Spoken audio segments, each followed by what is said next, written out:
শান্তিপুর কৃষ্ণনগর আমঘাটা এই রেল প্রজেক্টে শান্তিপুর থেকে কৃষ্ণনগর হয়ে আমঘাটা পর্যন্ত 2010 সালে ব্রডগেজ লাইন পাতা হয়। তারপরে সমস্যার কারণে পড়েছিল এবং 2024 সালে এই লাইন কমপ্লিট হয়ে যায় একদম কৃষ্ণনগর আমঘাটা 8 কিলোমিটার রেলপথের।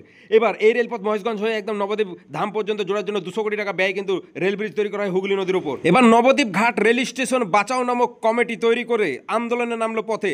নবদ্বীপ ঘাট পর্যন্ত ট্রেন চলার দাবিতে আন্দোলন। নবদ্বীপ ঘাট ছিল একটি ঐতিহাসিক রেলওয়ে স্টেশন, যে স্টেশন পর্যন্ত আগামী দিনে ট্রেন চালানোর দাবিতেই কিন্তু পথে নামছে।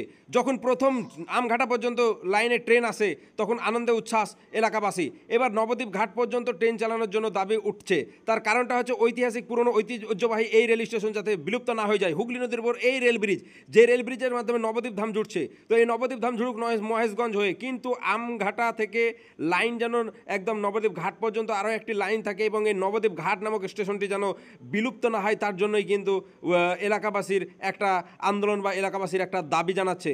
তো বন্ধুগণ, আমঘাটা পর্যন্ত লাইন কমপ্লিট হলে ওই লাইনে এখনো গড়েনি ট্রেনের চাকা। তবে জানা যাচ্ছে সূত্রের খবর আমঘাটা পর্যন্ত লোকাল ট্রেন চালু হবে শিয়ালদা থেকে। তো আমঘাটা পর্যন্ত লোকাল ট্রেন চালু হলেও এই যে লাইন, যেটা নবদ্বীপ ধাম কবে জুড়বে, আর নবদ্বীপ ধামকে যুক্ত করার জন্যই কিন্তু তৎপর রেলের। তার কারণটা হচ্ছে নদীয়া জেলার পর্যটক সংখ্যা এবং মানচিত্র বদলে যাবে নবদ্বীপ ধাম জুড়ে গেলেই।